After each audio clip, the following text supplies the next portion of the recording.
Non si è parlato solo di vino all'edizione 2023 del Vinitaly, ma una parte importante del salone era dedicata all'olio. Andiamo a conoscere quali sono state le attività svolte da AIPO. Enzo Gambin, direttore consorzio Olio Extravergine Veneto DOP, 55esima edizione del Vinitaly 2023. Alle nostre spalle fervono le degustazioni. Di che cosa vi state occupando? Stiamo attuando delle degustazioni dei nostri oli extravergini di oliva Veneto DOP per portarli alla conoscenza dei consumatori e dei buyer, nel modo che riescano ad acquisire conoscenze su quelle che sono le realtà olivicole venete, soprattutto denominazione di origine protetta.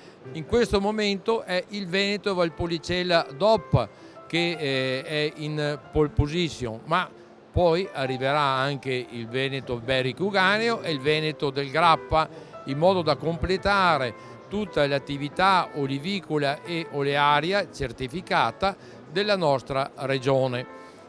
Come vedete alle mie spalle l'interesse è notevole, importanti sono stati i contatti, perciò un'attività e un lavoro che consideriamo importantissimo.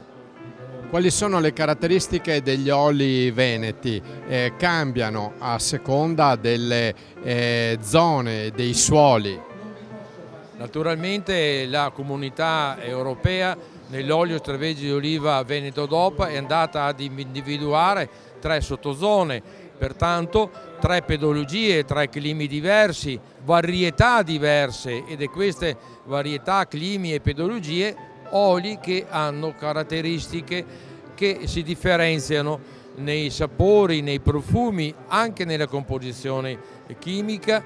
Abbiamo il Veneto Valpolicella DOP, che è la varietà principale che noi troviamo il Grignano, il Favarol e dopo altre varietà. Se ci spostiamo nell'area del Veneto Berico Uganeo troviamo il Casaliva, mentre nell'areale del Grappa prevale il Leccino, il Frantoio, oli che presentano perciò caratteristiche differenti e gastronomie anche differenti, capacità degli olivicoltori nell'andare a creare anche differenziazioni all'interno del frantoio, con delle artigianalità frantoiane rilevantissime che sanno dare a questi prodotti differenti gusti, differenti sapori, eccezionali per quel che riguarda il panorama olivicolo e oleario, non solo italiano, ma comunitario, anzi oserei dire di tutto il bacino mediterraneo.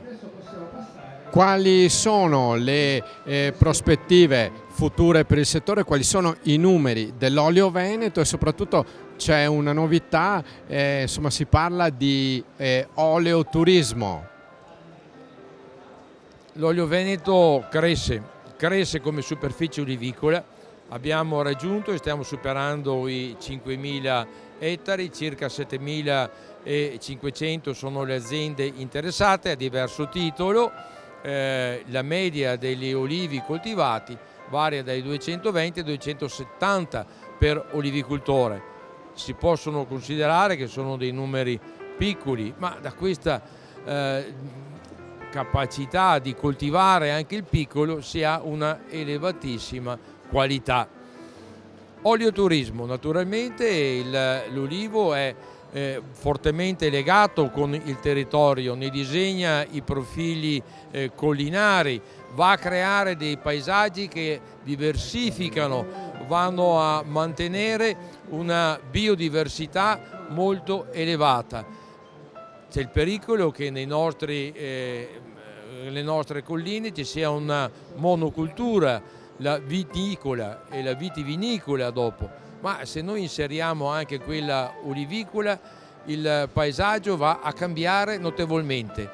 Cambiano i profili delle colline, cambiano i colori, cambia la diversità del paesaggio, che dà la possibilità anche al turista di approfondirsi all'interno di questi territori vedendo piante diverse, assaporando anche un'aria che è completamente diversa da quella che si respira all'interno di un vigneto, da quella di un oliveto. Ecco un connubio importante, vite e olivo, una storia, una cultura che fa di questo territorio veneto una fra le prime regioni italiane.